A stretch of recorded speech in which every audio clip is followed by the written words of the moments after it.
హామీ మోసం గ్యారెంటీ కార్యక్రమానికి ఇచ్చేసినటువంటి రాష్ట్ర కార్యదర్శి సతీష్ రెడ్డి గారికి, జిల్లా ప్రెసిడెంట్ అయినటువంటి ఉషశ్రీ చరణ్ గారికి, ఇక్కడికి ఇచ్చేసినటువంటి ధర్మవరం నియోజకవర్గ స్థాయి నాయకులు, కార్యకర్తలకు ప్రతి ఒక్కరికి కూడా పేరు పేరున ధన్యవాదాలు తెలియజేస్తున్నాను. చంద్రబాబు మోసం గ్యారెంటీ అనేది అది మామూలుగా రెగ్యులర్ గా జరుగుతుంది. నేను చాలా మీటింగ్లో కూడా చెప్పింటా, అతను మోసం చేయడం అంటే మామూలు మన టీవీలో ప్రతిభూ ఇచ్చిన గ్యారెంటీ లాగానే. అంటే లాస్ట్ లో 2 సుక్కలేసి పెడతారు అనమాట, అవి కనపడి కావాలన్నమాట. కండిషన్ సప్లై అని చెప్పి అంటే దాంట్లో ఏంటంటే నువ్వు కింద ఇట్లా పడకూడదు, ఇట్లా పడితే ఎగ్జాము నాకు ఇచ్చింది అనమాట టీవీ అంటే షరతులు వర్తిస్తాయి అని చెప్పి. మీరు దిగమ్మా, దిగుమ్మా. ఇది చంద్రబాబు యొక్క మీరు వెనకాల కూర్చో షరతులు కూడినటువంటి గ్యారెంటీ. మనందరం కూడా ఆలోచించుకోవాల్సింది ఏంటంటే,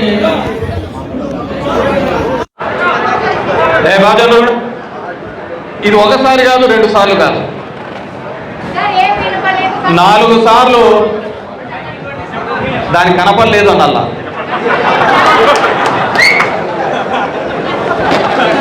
4 సార్లు చెవులో పూలు పెట్టారు. అయినా మనం వింటానే ఉన్నాం, మళ్ళీ వేస్తానే పోతాం. అతను చెప్తానే అన్నాడు, వింటానే అన్నాడు. ఏమంటే చెప్పేటప్పుడు మాత్రం పక్కన మాత్రం మారుతా అంటారు. ఒకసారి ఏమో ఎర్రటవాళ్ళు వేసుకొని కమ్యూనిస్టులు వచ్చినారు, ఒకసారి జనసేన వాళ్ళు వచ్చినారు, ఒకసారి బీజేపీ వాళ్ళు వచ్చినారు. మామూలుగా యాడికైనా పోయినప్పుడు చెప్పడానికి తోడుపించబోతా అంటారు, అట్లా అబద్ధాలు చెప్పడానికి తోడుపించబోతాను. ఇది నమ్మకమైన పక్కనోళ్ళు గ్యారెంటీ ఏమో అని మనం మోసపోతాం. ప్రతిసారి గ్యారెంటీ ఎప్పుడు ఉండదు, అది ఎప్పుడు చీటింగ్ చేస్తూనే ఉన్నాం. మళ్ళీ ఇట్లే ప్రతిపక్షంలో పెడతా అంటాం, మళ్ళీ తీరుతా అంటాం. మళ్ళీ 5 ఏళ్ళకు వచ్చారు కల్లా చెవులకు ఏది బాగా ఇంపుగా వినపడతాదో అది ఫ్రీ, ఇది ఫ్రీ, ఇది ఫ్రీ అంటే ఇదేదో బాగుంది కదా. జగన్ రెడ్డి అయితే అకౌంట్లలో వేస్తాడు, ఇతనైతే డైరెక్ట్గా మనకి ఇంక క్యాష్ ఇంటికి తెచ్చిస్తాడు అనే పద్ధతిలో చేసి మళ్ళీ మనం అందరం కూడా భ్రమలో పడ్డాం. మనమందరం అంటే ప్రజలు మోసపోవడం జరిగేది. ప్రజలు ప్రతి సందర్భంలోనూ కూడా మనల్ని ఏదో విధంగా ఈ చంద్రబాబు యొక్క మాటలు విని మోసపోయి మళ్ళీ బాధపడ్డాము. ఇవన్నీ చూస్తున్న సందర్భం చాలా సందర్భాల్లో చూసినాం. కరెంటు బిల్లు ఎలక్ట్రిసిటీకి మీటర్లు బిగిస్తా అంటే పగలగొట్టండి అని చెప్పినాడు. మన ఎవరో ఒకరిద్దరు పగలగొట్టింటే వాళ్ళ మీద కేసులు పెట్టినారు. మన ఈడే పోతా అంటే పిఆర్టీ దగ్గర బ్యాంక్ ఉంది చూడండి, సుదర్శన్ కాంప్లెక్స్ లో ఆడవాళ్ళంతా నిల్చోండి నెలకైతే. ఏమన్నా అంతా బాగున్నా, ఏమంతా లోన్లు తీసుకోవడానికి వచ్చినానంటే అవును సార్ లోన్లు తెచ్చినాను. ఏమంటే లోన్ల కోసం వచ్చినాం సార్, మహిళా దానికైతే తక్కువ వడ్డీతో లోన్లు వస్తాయంటే. ఏమంటే ఈ నెల కరెంటు బిల్లు వచ్చింది, కట్టాలంటే లోన్లు తీసుకుంటే తప్ప కట్టే పరిస్థితి, లోన్లు తీసుకోవాలంటే కరెంటు బిల్లులు కట్టాలంటే లోన్లు తీసుకోవాల్సిన పరిస్థితి. ఏమన్నా 15,000 కోట్లు మన్ననే వేసే మన మీద. మీరు చూడండి పోయిన 2 నెలలకు ఏ విధంగా మీకు బాధలే బాధలు. ఇప్పుడేం బాధినారు, సమ్మ కొడుతున్నాడు, ఎవరు కొడుతున్నాడు, ఎక్కడ కొడుతున్నాడు. మామూలుగా ఈ టార్చర్లో ఉంటారు, కొంతమంది కరెంట్ ఇస్తారు, కొంతమంది గోల్డ్ ఇస్తారు. ఇది ఒక రకమైన టార్చర్. మనం ఇంతకుముందు అన్నాడు 20 లక్షల ఉద్యోగాలు ఇచ్చాను. ఊరూరికే మనము సచివాలయాలు పెట్టినాం, వాలంటీర్లను పెట్టి ఊరూరికి మనం ఉద్యోగాలు ఇస్తే ఈయన పాపం బెడ్ షాపులు పెట్టించినాడు. ఊరూరికి బెడ్ షాపులు పెట్టి ఉద్యోగ కల్పన దిశగా ఆ విధంగా 20 లక్షల ఉద్యోగాలకు అడుగులు వేయడం జరిగింది. పాల ప్యాకెట్లు ఎప్పుడు వస్తుందో తెలియదు కానీ ఇక్కడ పోయేలేదు. బ్రాండీ షాపు బెల్ట్ షాప్ మాత్రం 24/7 డోర్ డెలివరీ. మొదట్లో మనం చూసేవాళ్ళం అపోలో మందు షాప్లో ఒకటి 24/7 ఉండేది. అపోలో మందు షాప్లో కొన్ని దాంట్లకే మందులు దొరుకుతాయి. కానీ ఈ బెల్ట్ షాపుల దగ్గర ఉన్న అడ్వాంటేజ్ ఏంటంటే మన కష్టం వచ్చినా సంతోషం వచ్చినా బాధ వచ్చినా ఇంట్లో పిల్లలకు చెప్పరు కానీ బ్రాండ్ షాపుల దగ్గర ముందర బాటిల్ పెట్టుకొని చెప్తాం చోట దాని దగ్గర. అవునా లేదా? అదే మొత్తం తీర్చేదానిలాగా ఇంతకుముందు జంతువు తెలిసిమానం వస్తాడు అన్నింటికీ అదిపోతాయని దీనికి అంతా చెప్తారు. 20 లక్షల ఉద్యోగాలు. మొన్న ఆడో వీడియో చూసిన ఇట్లా మీటింగ్ చెప్తా నా వల్లే సంపద సృష్టించిన తమ్ముళ్ళు చివరికి సాయంత్రం 5 అయితే పాలు పిక్కేది కూడా ఆయనే నేర్పించారు. వీడియో కూడా వచ్చింది. పాలు పిండేది కూడా అతనే నేర్పించినాడు. అది రక్తం తీస్తానండి. ఆ విధంగా ప్రతి చోట పంకలు ఊగుతా చెప్పారు. ఎందుకు ఇవ్వలేదు? ఒక 500 మందికి నియోజకవర్గానికి ప్రతి సంవత్సరం ఒక్కొక్కరికి 10 లక్షలు ఇచ్చే ఒక్కడు వ్యాపారం పెట్టుకోవడానికి ఊగుతా చెప్పారు. వాడి వ్యాపారం పెట్టించుకుంటాడు ఏదో తెలుసు కానీ ఇప్పుడు దగ్గర నియోజకవర్గానికి ఒక 500 మంది ఇసుక మట్టి దందా వసూల్లో మాత్రం వ్యాపారం బాగా పుష్కలంగా జరిగిపోతారు. ఏది కనపడితే అది. ఇప్పుడు కాకపోతే ఒకటే టైటిల్. ఏం టైటిల్? ఇప్పుడు కాకపోతే ఇప్పుడు కాకపోతే ఎప్పుడు రేపు అంతమైపోతారు. ఈ రోజుకి ఎంత? మా ఊర్లో కౌంటర్లు 2000 కాడ మొదలు పెట్టిన కౌంటర్ 2 కోట్ల వరకు కౌంటర్ ఉంటుంది అనమాట. ఏ దానికి తగ్గట్టుగా వాళ్ళు గ్రామీణ స్థాయి నుంచి ప్రతి సందుకు ఒకటి తయారు చేసి వసూలు చేసే పరిస్థితి. ఇంకా దానికి తగ్గట్టుగా ఇసుకే కావచ్చు మట్టి కావచ్చు. మా ఆంటీ నెలకు 10 లక్షలు ఎత్తుతా ఫుల్ వ్యాపారం బాగా ఖుషిగా ఉన్నాడు. తీసే మొన్న అంటే ఎంత దరిద్రమో చూడు. ఈసారి ఎండాకాలంలో వర్షాలు పడినాయి. వానాకాలం లేదు పడి కాదా ఎంతమంది రైతులు మీకు వేళ చంద్రబాబు వచ్చే వర్షాలు పడమని చెప్పి రైతు గిట్టుబాటు ధర రాదని తెలుసా? శరికాయ లేదు, కంది ఎండిపోతుంది, శరికాయ వేసేవాళ్ళు లేడు. ఈ గాలి దాటిపోతే మనం అందరం కూర్చొని అరుగుల ముందే కూర్చొని వ్యవహారాలు చేస్తా కూర్చోవచ్చు. అవునా కదా? శరికాయ మిమ్మల్ని నిన్న మనం చూస్తున్నాం. శరికాయ వేసిన దాఖలాలు లేవు, కంది వేసిన దాఖలాలు లేవు. శనికాయ పంట వేస్తా అంటే ఇట్లా చూస్తావు. ఓ రోజు 20,000 ఉంటుంది, ఓ రోజు 6,000 ఉంటుంది, 7,000 ఉంటుంది. నేను మొన్న దోశ పెట్టినా ఢిల్లీ కటింగ్ అనే మా వాడు. ఢిల్లీ కటింగ్ సార్ బాబు అవుతుంది. పెట్టినప్పుడు 60 రూపాయలు ఉంటాయి, కోసేటప్పుడు 3 రూపాయలు. కోసేవాడు రాలే అంటే నాకు జరిగిన అనుభవం. బాగున్నాడు ఈతను ఉన్నప్పుడల్లా పంటలు నష్టం వస్తా అంటే ఇబ్బంది. మనం పెట్టుకోకుండా ఊరికి ఇంటికాడ కూర్చున్నాం, అరువుకాడ కూర్చున్నాం అంటే ఊర్లో ఉంటారు కదా. మన ఇంట్లో పిల్లలు కాదు, సమాజం కోసం బతుకుతాం, సమాజం కోసం పెట్టుకుంటాం. వాడు పోయేవాడు అన్నాడు అరువు కూర్చున్నాడు. ఇటు చూడు పని పాట లేకుండా అవన్నీ వదిలిపెట్టేసి ఇంటికాడ బేకారు కూర్చున్నాడు. పంట పెడితే ఇట్లా నాశనం, పెట్టకపోతే ఊళ్ళో అంత నాశనం. ఎట్ల పనికి రావాలో తెలియదు. అవునా లేదా? పంట పెట్టుకోవడం కూర్చున్నాం ఒక అరువు మీద. ఈయనమ్మ ఇదంతా పరభోగులు, వీళ్ళకే పద్ధతి చేద్దా అని చెప్పేసి లాస్ట్కి అయితే మాకు పిల్లలు ఇచ్చేవాళ్ళు కూడా లేకుండా పోయింది. ఎంతమంది ఉన్నారు బాబు? మన 45+ మా గంట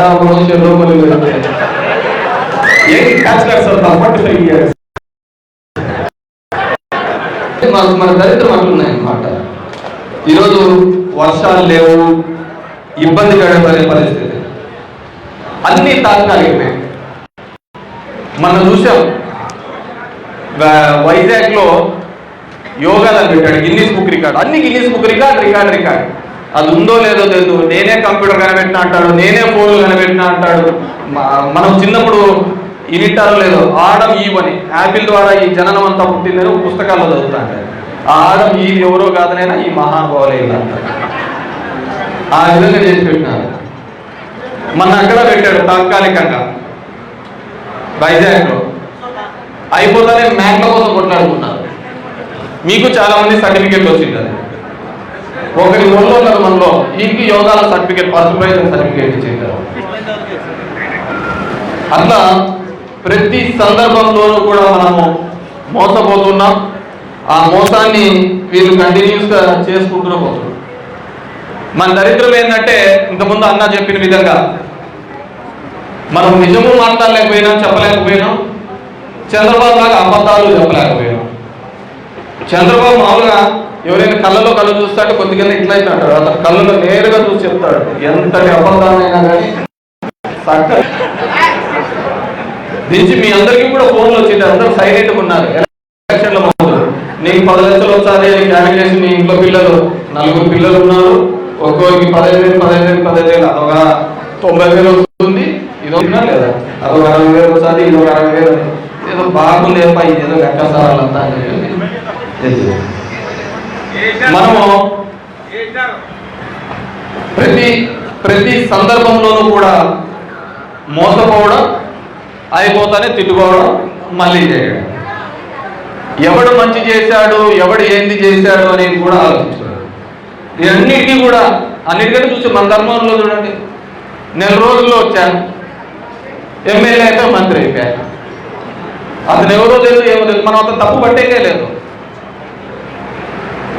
అతను ఏంది, గతం ఏంది, భవిష్యత్తు ఏంది, ఎలా అంటే చెప్తాను పోగలరు. నేను నిన్న చూశాను, అతనిది సత్యకుమార్ది ప్రజాగలం మేనిఫెస్టో అని చెప్పి చూశాను. నేను కూడా అప్పుడు కూడా చదివాను. ఈ క్యూఆర్ కోడ్ వచ్చిన తర్వాత ఇవి కూడా ఇదేనా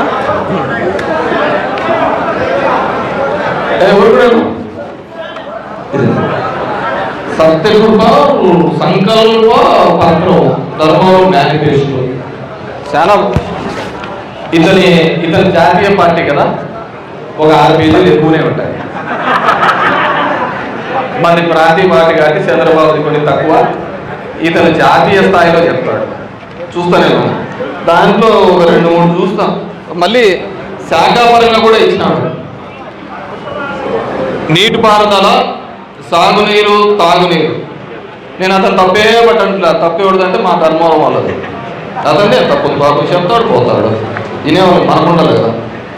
వాళ్ళు ఎవడు బాగుపడతాడంటే బాగా గుర్తుపెట్టుకోండి, మీ ఊర్లో కూడా ఎవడైతే ఎక్కువ సార్లు సీటీలేసి ఎగరగొట్టింటాడో, ఐపీలు పెట్టింటాడో వాడే మీ ఊర్లో బాగుంటాడు. చూసుకోండి, మీరు బాగా చెక్ చేసుకోండి ఇంటికాడికి. మీరు కూడా ఎవడైతే సీటీలేసి ఎగరగొట్టినాడో, ఐపీ పెట్టి తెచ్చింటాడో వాడే బాగుంటాడు. మన దాంట్లో కూడా చంద్రబాబు అంతే. ధర్మవరం నియోజకవర్గం పరిధిలో 70 చెరువులు, కుంటలు అభివృద్ధి పూర్తి స్థాయిలో నింపడం. ఆ చెరువులు ఆడుంటాయో లేదు.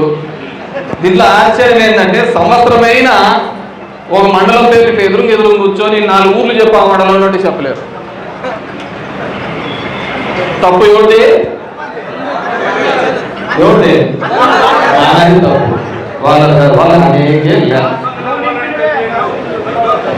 జిల్లేడుబండ రిజర్వాయర్ నిర్మాణం పూర్తి, 25,000 ఎకరాలకు సాగునీటి. వెరీ గుడ్, అయిపోయింది. డ్యామ్ అయిపోయి అంత పుష్కలంగా వచ్చినాయి, 3 పంటలు వస్తున్నాయి. గుడ్, అది చేసేది. ఇంకా ప్రతి ఏడాది రైతులకు ఇది మొత్తానికి కొట్టినది. ధర్మవరంలో నియోజకవర్గ స్థాయిలో మెడికల్ కాలేజు, ఇంజనీరింగ్ కాలేజు ఏర్పాటు కృషి. ఉన్న హాస్పిటల్లో బాత్రూంలో డోర్లు లేవు కానీ ఇంజనీరింగ్ కాలేజు. ఇది నేను ఫస్ట్ టైం చూస్తాను. ఎక్కడైనా కానీ గవర్నమెంట్ స్కూల్స్, హాస్పిటల్స్ అభివృద్ధి చేయడం చూస్తాం, కానీ ప్రైవేట్ కార్పొరేట్ స్కూళ్లకు ఏర్పాటుకు ప్రోత్సాహం అని చెప్పినారు ప్రైవేటు. అదేవిధంగా ధర్మవరం నియోజకవర్గ ప్రజలకు మల్టీ స్పెషాలిటీ హాస్పిటల్, అది బాగా ఉంది. రోగులు గీగులు ఏం లేదు. అంతగా ఒకరికి రోగాలు వచ్చే పరిస్థితి ఎందుకు ఉంటుంది? మా కౌన్సిలర్లు అడుగుతా అంటే చెప్తా అంటాడు. వాళ్ళ అజెండా ప్రతిసారి చూపిస్తూ అంటారు. ప్రతి నెల కూడా ఏది ఉంటుందో లేదో 5 ట్రాక్టర్లకు మాత్రం 0 అయితే పోతా అంటారు. మా ధర్మవరంలో అయితే కౌన్సిల్లో ప్రతి నెల కౌన్సిల్ కొడతా అంటారు. ప్రతి నెల 5 లక్షలు 10 లక్షలకి సున్నం కొంటారు. ఎందుకు సున్నం అంటే, సార్ మనకు ఆయన వచ్చినాడని తెలియాలంటే సున్నం ఒకటే సార్, నేను లేదు. సో సున్నం పౌడర్ కొడతాంటారు. నిన్న ఊళ్ళో కూడా పౌడర్ అనేకే లేదు. అనేక ఉందా లేదు. యాడ్ నుంచి వచ్చాడు చెప్తా అంటాడు, పోతా అంటాడు. మళ్ళీ ఇక్కడ నిలబడేవాడా, పెట్టేవాడా, తిరిగేవాడా. చేనేత కార్మికులు వివాహ కార్యక్రమాలు కళ్యాణపాలు, నేతన్న నేస్తం అరువైన వాళ్ళందరికీ 24,000. మామూలు మనమైతే సంవత్సరానికి ఇస్తాను, ఇక్కడ 6 నెలలకు ఒకసారి ఇస్తాను. 6 నెలలకు నేతన్న నేస్తాము అర్థం లేదా, బాగా పడతాయి. మూడోసారి బలవంతం మీద ఈసారి క్యాబినెట్ లో రచ్చ చేసి ఒప్పించి ఈసారి మూడోసారి ఇప్పించారు. ఏదైనా ధర్మవరం చీరలు మార్కెటింగ్ గ్యాస్ చెప్పేపోతే అంతే. ఇది ఎట్లుంటుందంటే మనం ఎట్లా ఎవరైనా మనకే చెప్పుకుంటారు అనుకుంటారు. అదేదో మన కూడా చెప్తే కదా, దానవీర సూరకర్ణాలు చెప్తే ద్రౌపదిని పిలుచుకొని రమ్మంటే ద్రౌపది అంటారు చూసినావా, పాచాలి తన్నోడి నన్నోడినా నన్నోడి తన్నోడినా. ఇప్పుడు మనల్ని ఓడించినాడా లేకుంటే మనం ఎవరితో ఓడిపోయినాము, ఇదో పెద్ద కాంపౌండ్. అది ఈవీఎంలా జనాలా ఎవడెవడు చేసినాడు, ఏమేమి రంగులు పెట్టుకొని ఇచ్చేసినాడు. నేను చెప్పిన జగన్మోహన్ రెడ్డి గారికి, ఒక సంవత్సరం ఇడిచిపెడతాను లేనా, మనకు కూడా ప్రజలు కూడా తెలియాలి కదా అంటే, ఈ అప్పుడు జనాలు చూసి ఆడదు కదా, జనాలు చూసి ఆడతారు. వాళ్ళు మోసపోయింటారు, వాళ్ళకి అండగా మనం నిలబడాలి వాళ్ళంతా తిప్పి అప్పుడు కూడా అంతే. ఇంటింటికి పోయి నీకు 5 లక్షలు వచ్చింది, నీకు 3 లక్షలు వచ్చింది, నీకు 4 లక్షలు వచ్చింది చెప్పి తిరిగినావా లేదా? ఇంటికి పోయి తిరిగి చెప్పేసి వచ్చిన. ఎందుకంటే ప్రభుత్వంకు ప్రజలకు మధ్య ఆ గ్యాప్ ఉండకూడదు, వెళ్ళాలి చెయ్యాలి. అయినా కానీ జనం లేదు, చంద్రబాబు నాయుడు గారు ఇంకో హామీలను లేకుంటే ఈవీఎంలను ఇంకోటను ఈరోజు మనం అధికారాన్ని కోల్పోవచ్చు. అయిపోయిన తర్వాత కూడా మనం ఈ సంవత్సరమైనా ఆగుతున్నామా? మళ్ళీ జనం బాట రోడ్ల మీద పడుకోవాల్సింది, మళ్ళీ తిరగాల్సింది, మళ్ళీ జనం యొక్క కష్టాలు. ఎందుకంటే ఒక ప్రతిపక్ష పార్టీగా అది ఒక మన ధర్మం. అందరూ జనము వాళ్ళు మోసపోయినామని బాధతో ఉంటారు, వాళ్ళకు అండగా నిలవాల్సిన బాధ్యత మనందరి మీద ఉంది అని ఈరోజు జగన్మోహన్ రెడ్డి గారు మళ్ళీ కూడా ప్రతి గడపను తట్టండి, చంద్రబాబు గారు చేసిన మోసాలందరికీ కూడా తెలియచేయాలనే ఒక ఉద్దేశంతోనే ఈరోజు చంద్రబాబు హామీ మోసం గ్యారెంటీ అనే ఒక పథకం ద్వారా మళ్ళీ జనం దగ్గరికి మనం అందరం కూడా పోయే సందర్భం. ఇప్పటికే వార్డు కమిటీలు వేసినాం, గ్రామ కమిటీలు వేసినాం, ఇంకా అనుబంధ సంస్థ కమిటీలు కూడా రావాల్సి ఉంది. ఇంకా ఏ ఊర్లో రాలేదు, వాళ్ళందరూ కూడా ఆ కమిటీలు ఎంత త్వరగా ఉంటే అంత త్వరగా ఇప్పించండి, వెళ్ళి చెప్పాలి. ఈ 15 రోజులు 20 రోజులు వాటిలో ఉన్న మనందరం కూడా ఏ ప్రజానికాన్నైతే మోసానికైతే బాధించబడ్డారో, ఏ ప్రజానికంగా అన్యాయానికి గురైనారో వాళ్ళ తలుపులు తట్టండి. చంద్రబాబు ఈ విధంగా మనల్ని మోసం చేశాడు, ఈ చంద్రబాబు ఖచ్చితంగా మనందరం కూడా రాబోయే కాలంలో గుణపాఠం చెప్పాల్సిన బాధ్యత మనందరి మీద.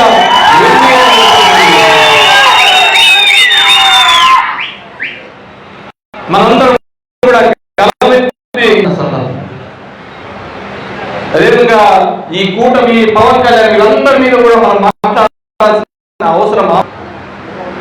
ఏ విధంగా కులాల పేరు మీద మతాల పేరు మీద విద్వేషాలను రెచ్చగొట్టి మనలో ఐక్యతను చూడగొట్టి ఏ విధంగా రాజకీయ లబ్ధి పొందుతున్నారో మనం అందరూ కూడా గుర్తు చేయాల్సిన అవసరం. చివరికి అది ఎంత దూరాన పోయినారంటే తిరుపతి లాంటి పుణ్యక్షేత్రంలో కూడా పవిత్రమైన లడ్డును కూడా వీళ్ళ రాజకీయాల కోసం వాడుకోవాల్సిన ఒక దౌర్భాగ్యమైన పరిస్థితులు ఈ రోజు ఆంధ్రప్రదేశ్ రాజకీయాల్లో జరుగుతున్నాయంటే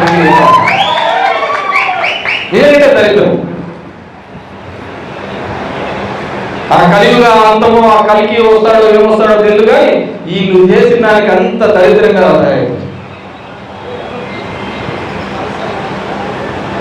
ఎంత అంటే అంత నాటకాలు, ఎంత అంటే అంత నాటకాలు. నిన్న ఏదో చెప్తున్నాడు, ఆయనే చెప్తాడు, తెలుగు అమ్మలాగంట, హిందీ పెద్దమ్మలాగదంట, ఇంగ్లీష్ అత్తమ్మలాగా, రష్యను ఇంకా నోటికి ఏదో వచ్చారు. ఏదో విధంగా లాజిక్ ఉండదు, ఏముండదు, మాట్లాడిన దాంట్లో హేతుబద్ధత ఉండదు. ఏ విధంగా ప్రజల్ని మభ్య పెడతాము, మోసం చేస్తాము. కాబట్టి మనందరం కూడా ఆలోచించుకోవాల్సిన ఆవశ్యకత, అవసరం ఉంది. ఏ విధంగా మనల్ని పవన్ కళ్యాణ్ కావచ్చు, జగన్మోహన్ రెడ్డి కావచ్చు, కూటమి కావచ్చు, ఏ విధంగా మోసం చేస్తున్నారు. ఈరోజు అమరావతి లాంటి ప్రాంతంలో, మన లాంటి ప్రాంతంలో కిలోమీటర్ 6 కోట్లు, 7 కోట్లు, 10 కోట్లు అవుతుంటే, ఈరోజు అమరావతి లాంటి ప్రాంతంలో 63 కోట్ల రూపాయలతో వర్కులు జరుగుతాయి ఒక్కొక్క కిలోమీటర్. ఒక్కో 75 కోట్లు 20 కోట్లు ఇస్తే నియోజకవర్గాల్లో ఉన్న అన్ని రోడ్లు అయిపోతాయి. కానీ అంతా ఒకటే చోటుకి తీసుకొని పోయి మొత్తం ఒకటే చోట కేంద్రీకరణ. ఎక్కడ ఏం బాగా జరుగుతుంది అక్కడ అంటే ఒకటి బాగా 24 గంటలు పనిచేసేది ఏంటంటే పంప్ సెల్ బాగా నీళ్ళు పంపింగ్ తప్ప వేరే ఏది. సీక్ సెట్లు తీసేయడానికి 36 కోట్లు పెట్టినాడే, సీక్ సెట్లు తీసేయడానికి. మనం ఉన్నత చదువులు ఉండాలి, మంచి వైద్యం బాగా ఉండాలని 17 ప్రభుత్వ మెడికల్ కాలేజీలు తీసుకొని వస్తే దాన్ని పీపీపీలను ప్రైవేట్ పరంగా ప్రారంభం చేయడానికి. దానికి ఏంటంటారు, కొన్ని అవి కట్టలేదు, ఇవి కట్టలేదు అంటారు. కట్టండి. ప్రభుత్వం అనేది గవర్నమెంట్ అనేది కంటిన్యూస్ కదా. జగన్మోహన్ రెడ్డి మెడికల్ కాలేజీని తెచ్చాడు, అది ఆయన ముద్ర ఉండకూడదు, తీసేస్తామంటే ఎలా? ఇలా ప్రతి అంశంలోనూ కూడా కేవలం తాత్కాలిక సర్దుబాట్లు తప్ప శాశ్వతంగా ఈ రాష్ట్రానికి కానీ, ఇక్కడ ఆంధ్రప్రదేశ్ జనాలకు కానీ, చంద్రబాబు నాయుడు కానీ, కూటమి కానీ చేసేది ఒక్కటంటే ఒకటి ఉందని ప్రతి సందర్భంలోనూ కూడా మనల్ని మోసగించడం పనిలోనే చంద్రబాబు నాయుడు, కూటమి ప్రభుత్వం ఉంది. దాన్ని ప్రశ్నించాల్సిన అవసరం ఉంది. ఎందుకంటే ఒక సంవత్సరంలోనే ఇంత వ్యతిరేకతను సంపాదించిన ప్రభుత్వం ఎక్కడ ఉంది? ఈరోజు జగన్మోహన్ రెడ్డి ఎక్కడికి పోయినా కానీ వేలల్లో జనాలు వస్తున్న సమయం. ఆ వేలల్లో జనాలు రావడానికి కారణం ఎవరు అంటే చంద్రబాబు నాయుడు గారే. నువ్వు మంచి ప్రభుత్వం అని చెప్పుకుంటే ఏమొస్తుంది? నువ్వు మంచి చేసి ఉంటే ఇన్ని పోలీసు నిర్బంధాలు ఎందుకు అవసరమవుతాయి? ఇంతమందిని నిలబెట్టి జనాలు రాకుండా చేయాలని చెప్పేసి నువ్వు ఎందుకు తాపత్రపడాల్సి వస్తుంది? నువ్వు మంచిగా చేసింటే జనాలు పోరు కదా. నువ్వు మంచి చేసింటే జనాలు ఎందుకు పోతారు? జగన్మోహన్ రెడ్డిని ఆపడానికి 2000 మంది పోలీసులు నువ్వు వాడుతున్నావే, దాని బదులు నువ్వు ఆ శ్రమ ఏదో, ఆ ఆలోచన ఏదో, జనాలకు ఏ విధంగా మేలు చేయొచ్చు, చెప్పిన హామీలు ఏ విధంగా నెరవేర్చు అని చెప్పే దానికి హామీ. ఈ ఆగస్టు నుంచి అయితే అందరు ఆడవాళ్ళు రెడీ అయిపోయినారు, పుణ్యక్షేత్రాలు ఉన్నామని చెప్పి శ్రీశైలానికి అన్నవరాలకు వస్తారు. ఆడిపోయి సంజీవ పరంగా ఎక్కడ దింపుతారు, ఆడ మాల్యవంతంగా దింపుతారు, జిల్లా దాటిపోలేదు. ప్రతి సందర్భంలోనూ కూడా గ్యాస్ సిలిండర్లు పెట్టేదో మహిళలకు 18,000 ఇవ్వాల, దానికి P4 తీసుకొచ్చినాడు. అతనేందో, అతని ఆలోచన విధానం ఏందో లేదు. కాబట్టి ఇవన్నీ కూడా గ్రామ స్థాయికి ప్రతి ఒక్కరికి కూడా తీసుకోపోవాల్సిన బాధ్యత ఉంది. తీసుకోపోయే జనాలందరినీ కూడా మళ్ళీ కూడా వైఎస్ఆర్ కాంగ్రెస్ పార్టీ, జగన్మోహన్ రెడ్డి చేసిన మంచి గురించి కూడా మాట్లాడాల్సిన అవసరం, ఆవశ్యకత ఉందని చెప్పేసి ఈ సందర్భంగా ఇక్కడికి వచ్చిన మీ అందరికీ కూడా